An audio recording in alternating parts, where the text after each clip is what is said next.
പതിറ്റാണ്ടായി വടക്കാഞ്ചേരിയുടെ കന്നഡ വ്യാപാര രംഗത്ത് വിശ്വസ്ത സേവന പാരമ്പര്യമുള്ള ജോൺസൺ കന്നഡ വ്യാപാരം ഇപ്പോൾ ആധുനിക രീതിയിൽ നവീകരിച്ച ഷോറൂമിൽ തിങ്കൾ വെള്ളി ദിവസങ്ങളിൽ രാവിലെ 10 മണി മുതൽ ഉച്ചയ്ക്ക് 1 മണി വരെ കണ്ണ് ഡോക്ടറുടെ പരിശോധന, ഡ്രൈവിംഗ് ലൈസൻസിനായുള്ള സർട്ടിഫിക്കറ്റുകൾ, വിദ്യാർത്ഥികൾക്ക് ആവശ്യമായ ആന്റി ഗ്ലെയർ ബ്ലൂ കട്ട് ലെൻസുകൾ കുറഞ്ഞ വിലയിൽ, ദിവസവും രാവിലെ 9 മണി മുതൽ രാത്രി 8 മണി വരെ ക്വാളിഫൈഡ് ഒപ്റ്റോമെട്രിസ്റ്റിന്റെ സേവനം, എല്ലാവിധ ബ്രാൻഡഡ് ഫ്രെയിമുകൾ, ലെൻസുകൾ എന്നിവ കുറഞ്ഞ നിരക്കിൽ.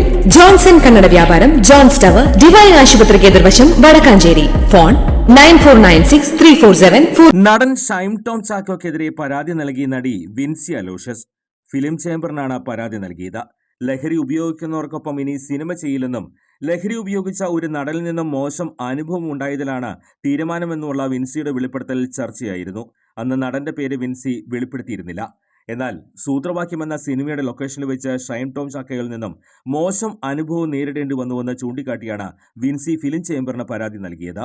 സിനിമയുടെ ആഭ്യന്തര പരാതി കമ്മിറ്റിക്കും പരാതി നൽകിയിട്ടുണ്ട്. ഒരു നടൻ സിനിമാ സെറ്റിൽ വെച്ച് ലഹരി ഉപയോഗിച്ച് തന്നോടും സഹപ്രവർത്തകരോടും മോശമായി പെരുമാറി ഏറെ ബുദ്ധിമുട്ടിയാണ് ആ സിനിമ പൂർത്തിയാക്കിയത്. അതിനാലാണ് ഇനി അത്തരം വ്യക്തികൾക്കൊപ്പം സിനിമ ചെയ്യില്ലെന്ന നിലപാടെടുത്തത് എന്നായിരുന്നു നടിയുടെ വെളിപ്പെടുത്തൽ. വിൻസിയിൽ നിന്നും എക്സൈസ് വകുപ്പ് വിവരങ്ങൾ തേടാൻ ഇരിക്കെയാണ് ആ നടൻ ഷൈൻ ടോം ചാക്കോയാണെന്നും പരാതി നൽകിയെന്നുമുള്ള വിവരം പുറത്തുവരുന്നത്. കൂടുതൽ വാർത്തകൾക്ക് ഞങ്ങളുടെ ചാനൽ സബ്സ്ക്രൈബ് ചെയ്യുക, ഫേസ്ബുക്ക് ഫോളോ അപ്പ് ചെയ്യുക. വാർത്തകൾ വേഗത്തിലറിയാൻ എനി ടൈം ന്യൂസ്.